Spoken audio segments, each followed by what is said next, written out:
Talk. Who sent you? Who you working for? Is it Ethan? Is it Ross? Cynics? Is it Guys? Whoop.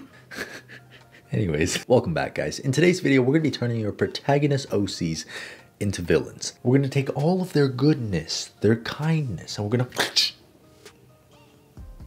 Let's go. Just before we get started destroying your characters, there's something I gotta tell you guys about. So a lot of you have been asking about this burb. I've been working with a new manufacturer called Makeship to create this burb. He's a little bit more compact, he's fluffy, and he is so soft and squishy. It's been a long time, but I'm happy to announce that this burb will go live November 19th. And he is only going to be up for adoption for 3 weeks. So it's going to be a very limited launch item. Treat yourself before the holiday season. He'll be your new support animal. So while you support your own mental sanity, you're also supporting my channel a little bit. November 19th. Look how cute he is. I mean, how could you say no, right? So I asked the beautiful people on Instagram to show me some of their protagonist OCs that they want me to turn evil. Now let's take a look through these together and see if we can find some cool ones that we'd want to draw. Now that's a cool drawing done in a traditional sketchbook. I love to see that. What's going on here with this cat? Why is bro's legs open like that? Check out this piece by Duck Pie. What a cool character sheet. This is Ben. He's a 13-year-old boy. His dad is in jail. Diving right into it with the daddy issues. Amazing. He one day goes through a portal to another dimension. Okay, that's escalating very fast. Only to find out this world is just as capitalistic as ours. Okay, I guess he doesn't like capitalism. He joins a group of outcasts and protects the world from evil for no reward. And he hates that. Hold up. Okay, so he's protecting this world. He's providing a service for something. He's getting no reward for it. And he hates that he's not getting a reward for it. Isn't that capitalism? What, am I missing something? Another gorgeous character sheet. Meet Nakyun. I'm absolutely in love with her. Kind of sus. She is kind-hearted. She always does her best to help others. And she's also a gaslighter. What? How could you put kind-hearted and gaslighter in the same sentence? Look at her. Oh, I can't do anything with this. She's already a villain. Oh, what a beautiful OC. Look at the anatomy on this one. This is Naya. She loves to dance and take men's money. Hold on. Is she a strip? Oh my god. Okay, there's no description here, but that is a nice man. Wow, that's nice. That's very nice. Why is he blushing? He's like, Baka, don't call me nice. I'm loving these character sheets, guys. Look at these poses. This is my OC named Yesh I. Yesh A. It's cool. I've come to accept that we get all sorts of names because we have a global audience who's kind of bananas. Get it? But... oh my goodness, you've got the height, the age during work, no piercings, musical prodigy. Goodness, look at this backstory. You guys can pause it right here if you want to read about him, but you're not going to get me this time with the white hair. No, no, no, no, no. Wow, I love the rough rendering style on this. What's this? He's got like a cyberpunk jacket. Asasuki is a young man. He wants to help his family pay the bills. One day he woke up early, starts parkouring. He slipped and bumped into someone because there was a banana peel. I can confirm I was there. I was the banana peel. A man who owns a monkey apologized to Asasuki for the monkey? What? After a while, he saw a girl and she's a spirit and then he just runs off. He gets into the cafe. The girl comes into the cafe and then after a while, they become friends. What? I doubt that it will be easy to turn her into a villain, bro.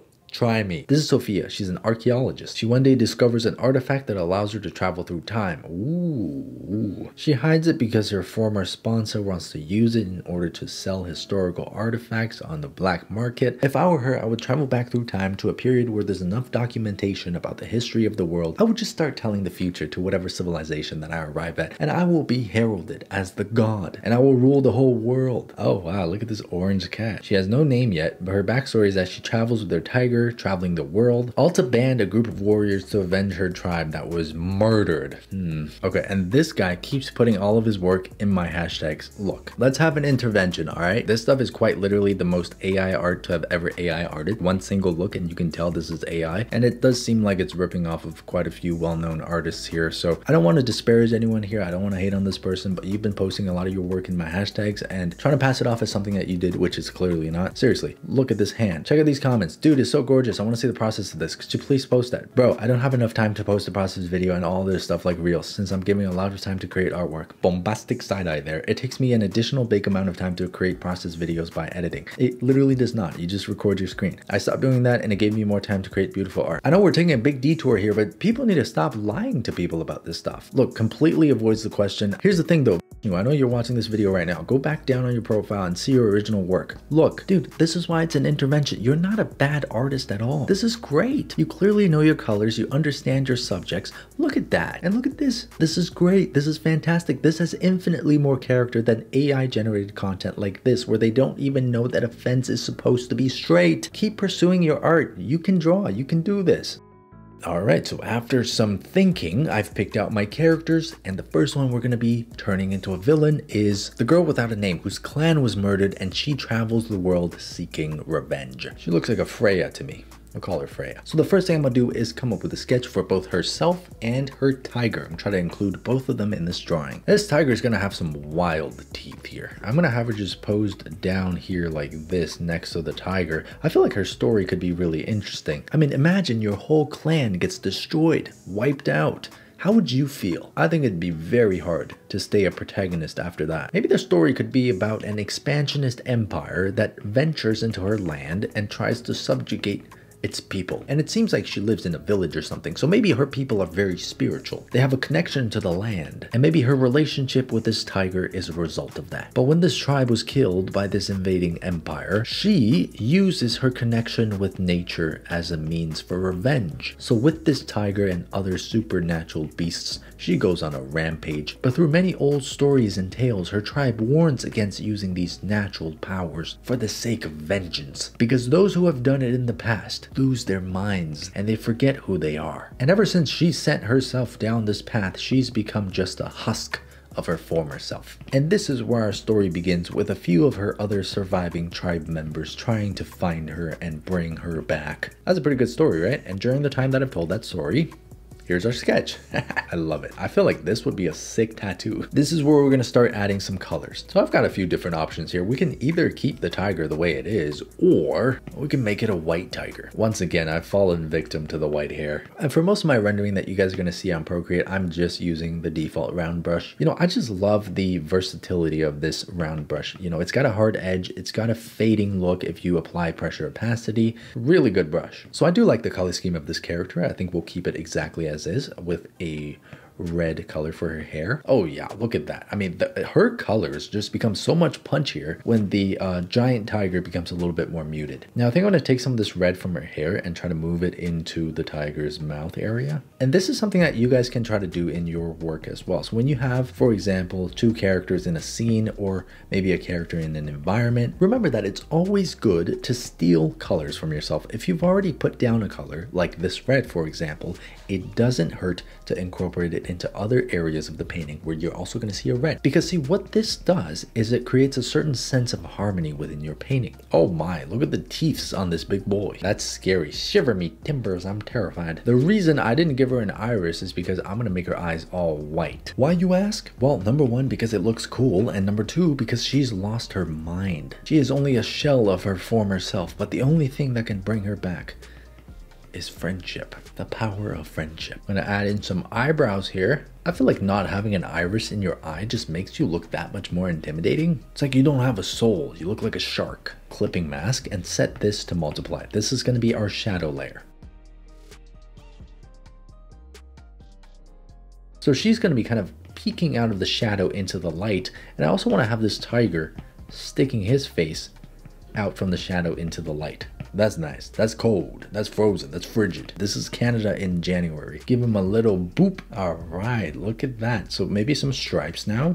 Give him some stripes. So you guys probably see me doing this a lot, where I put down a brush stroke and then I take the original color and I kind of cut back into that brush stroke. This is just called reduction. You're basically taking something that you've already laid down and cutting back into it to create the shape that you desire. And I do this a lot with the round brush because it has a nice solid edge. Okay, now I'm looking at it further away. I'm debating whether or not, let me try it out. Okay, red looks good on the tiger. What if I do the same for her too?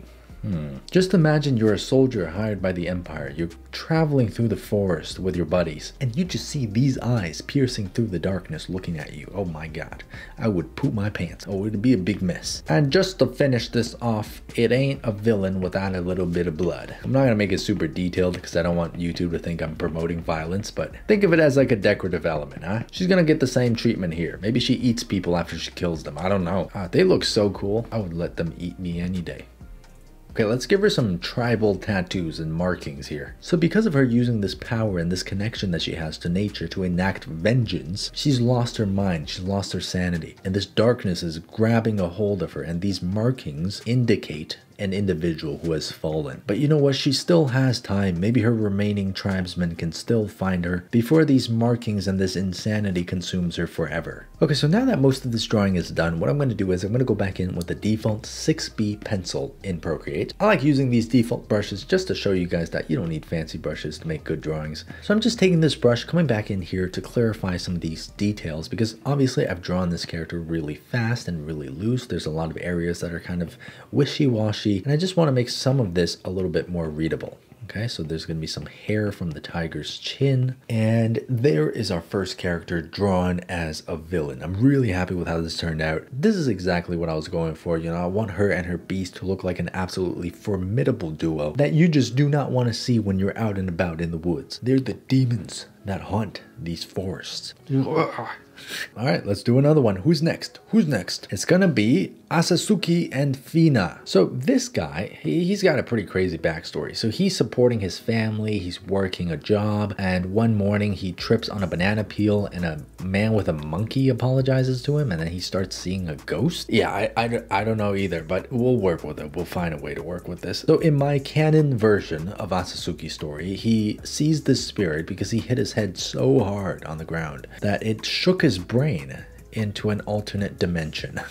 And through this dimension, he's able to see the spirit called Fina. Now this is where my version is going to be different from the hero version, because in this world he did not just become friends with the spirit, and no, he did not become more than friends with her. Get your head out of the gutter, seek help. But he learned that with the power of Fina at his side, he's able to see through walls, phase through objects, and reach places that he never could have reached before with his parkour. And with this newfound power, he first turns to a life of petty crime until one day he was contacted by the Yakuza for a hit job, and it really pays the bills. So he took one after another, until one day he became known as the deadliest hitman to have ever lived. But only he himself knows his secret. Fina, the spirit, the one that gives him this inhuman ability that allows him to destroy his enemies without them ever seeing him coming. Absolutely terrifying. Once again, I'm about to poo my pants. And once again, with the telling of his story, we have completed this sketch. And now we're going to add some colors. So, you know, with the stoic pose and the aged look of this character, I really want to convey a sense of confidence in himself,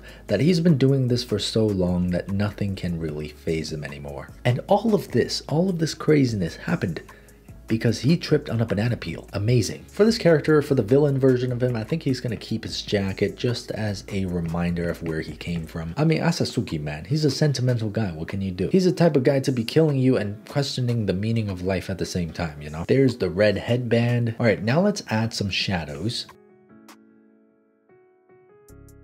Boom! Alright, shadows for Fina too. You guys know the deal. We're gonna have to give him some tattoos here. So in my mind, this character, I feel like Asasuki, you know, he's a funny guy. He's the type to be very charming as a villain. He'll lighten the mood and make some jokes while he's destroying you and your whole family. Everywhere he walks, boss music just plays. Let's throw some green in his eyes there. Let's add some detail onto his blade. Of course, he doesn't just use a blade. He dispatches his opponents in many different ways. But the blade is actually his preferred method because it's the most stylish. And he prefers to be stylish when he's dispatching of you and your whole family. It's become so easy for him with his spiritual powers that now taking a new hit job to him is like a cat playing with its food. He is an absolute deadly menace on society, and one day a hero character's gotta come along and destroy him. All right, now we're gonna move on to Fina a little bit and give her some more details. Now I do want her to have a more spirit-like look, so we're not gonna add too many colors like skin tones and such, just so she looks a little bit more out of this world, you know? This is one of the deadliest duos on the surface of this earth, and all of this happened because somebody decided it would be a good idea to throw a banana peel on the ground. Moral of the story is, don't litter, take care of the environment around you so that you don't accidentally create a monster like Asasuki and Fina. I'm gonna have some of her hair and some of these spiritual wisps find their way to Asasuki, just to kind of symbolize their connection, you know? Ooh, that is cool. It's like she's coming out of it. Now flip this back around. Oh my goodness. Don't litter, guys, and don't ever let your pet monkey litter. take care of your banana peels. I'm gonna airbrush in some shadows on his eyes. Again, we're just adding some final details here. I'm gonna add a little bit more of this wispy stuff here. Erase some of these parts away. And there we go, guys. There's our second duo, the second pair of villains, Asasuki and Fina. That's crazy, all this from a banana peel. That's it for today's video. Let me know which one of these villain duos is your favorite. Is it Freya the demon with her demonic tiger, or is it Asasuki the ghost, the assassin? I really love these two pairs and I cannot pick a favorite. So you guys let me know which one you guys like more. But anyways, I hope you guys enjoyed watching the process and getting some of the backstory behind these characters. It's been super fun for me to just take your characters and let my imagination go wild with these villain designs. But yeah, this is a really fun art challenge. I feel like this is just something that can really get you going and out of your art block. If you guys have an OC or a hero character that you really like, go take that character and see if you can come up with a villain story for them and then draw them as that villain. I love it. It's a lot of fun. Anyways, if you guys want to see more content like this, feel free to subscribe to my channel. And once again, the Burb is coming very soon. Limited edition drop. I'll let you guys know when it happens. Check out my Patreon for monthly tutorials. And with all that being said, I'll see you guys on the next video. I better see you on the next video. If you're not here for the next video, I will find you and I'll introduce you to my little friend here. See this? This is you. It's gonna